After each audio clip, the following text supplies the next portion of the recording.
There are a lot of videos on YouTube which suggest what should you do if you are just turning 18 or 20, 21, you're just about to start earning your first paycheck, whether it's for 5,000 rupees or 20,000 rupees, and they suggest what would they do if they were younger, what kind of advice would they give themselves when they started earning. And most of it is around invest early, start taking a small chunk and invest. You don't have to invest a lot, but do get into the habit. And all of that is true. So do not underestimate the value of investing early, right? It has tremendous potential no matter how insignificant it seems right now. But in this video, we're going to talk about a few different points of advice that I can give you guys, right? So it might be a little different, right? If you guys, along with whatever I'm going to tell you all, if you all do have the discipline or the intent of investing a little chunk, right? If you earn 5,000 rupees and you can spare 1,000 and you can invest it, that is always the best option available. But because that's already available out there in the market, I'm going to give you all a few other points. So point number one, no matter what, my first stipend when I used to work in, in an articleship kind of a role was less than 6,000 rupees, and I spent every rupee, right? So I think if you guys are just earning and you're earning a little bit and you don't have any family responsibilities where you have to really take care of anything, it's fine, right? Go ahead. My suggestion is be okay, spend it a little bit, spend it all actually.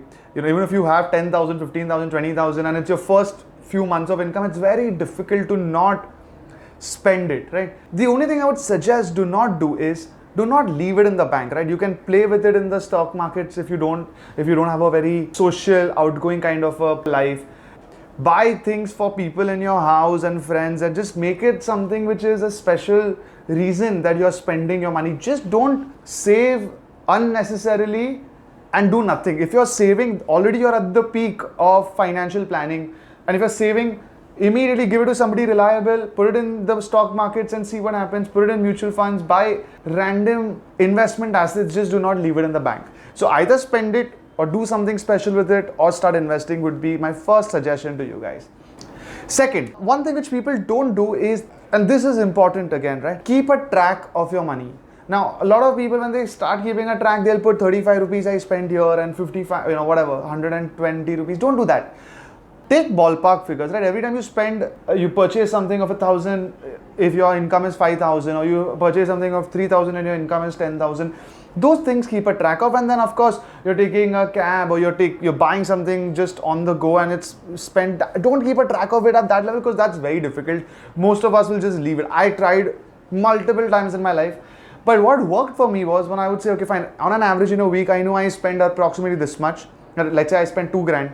Out of 2 grand, I would spend around 1,500 on just being with my friends and going out, and 500 is on traveling and things like that. That kind of ballpark figures gave me a clarity that, okay, that means in a month, how much do I spend? Where can I save? I'm ordering Swiggy and Zomato excessively and things like that. So having round figures to keep a track of is still fine, but keep that kind of a track of your expenses.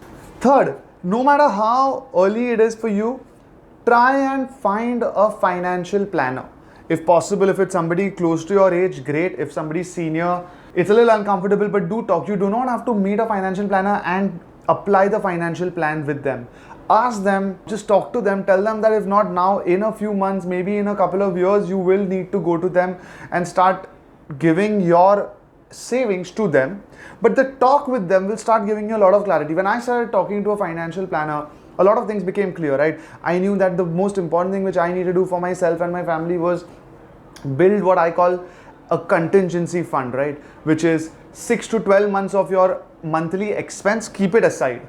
I knew that the insurances, the life insurance and the health insurance in my family was happening, but it was not the most effective or efficient one financially. So I made some changes over there. But all this I did a little later, but I got to know about it a couple of years before I actually worked on it. As long as you know what you have to do at some certain point of time, that's better than either not knowing or getting to know and then having to try and make a lot of changes substantially. Try and learn as much as you can, let it fester in your mind. They will have a better implication than either being completely in the dark or getting to know and then having to make very drastic changes in your financial plan. So guys, I hope that this kind of understanding of what to do, right, where you're not pressurized to follow some disciplined habit or you're not asked to just invest any amount which you are not. A lot of people think, what will I do with investing 500 a month, right? And a lot of wise people correctly say that 500 in a few years does make a massive impact, but at the age of 18, 20, 22, 25, you might not feel that way. So if you're still in that phase, guys, it's okay. Enjoy what you're working hard to earn. As soon as you feel that it's out of your system, you've done enough of spending for a few months, the first few months, right? Do talk to planners, do track your expenses, do keep in mind that at some point you will have to start investing, and the faster you do it, the better, but don't force it upon yourself. So that being said, I hope that this gives you some kind of clarity, and hopefully you don't feel too bad if you've started earning and have not really started investing yet. It's fine. Try and do it at the earliest, but don't force it on yourself, especially if you have no responsibilities at home at this stage. So I hope that this has helped you guys. If this is the first time you've come to the channel, then please do subscribe. And if you've already been visiting us, then thank you so much. Please do leave a like and a comment so that others like you can find us.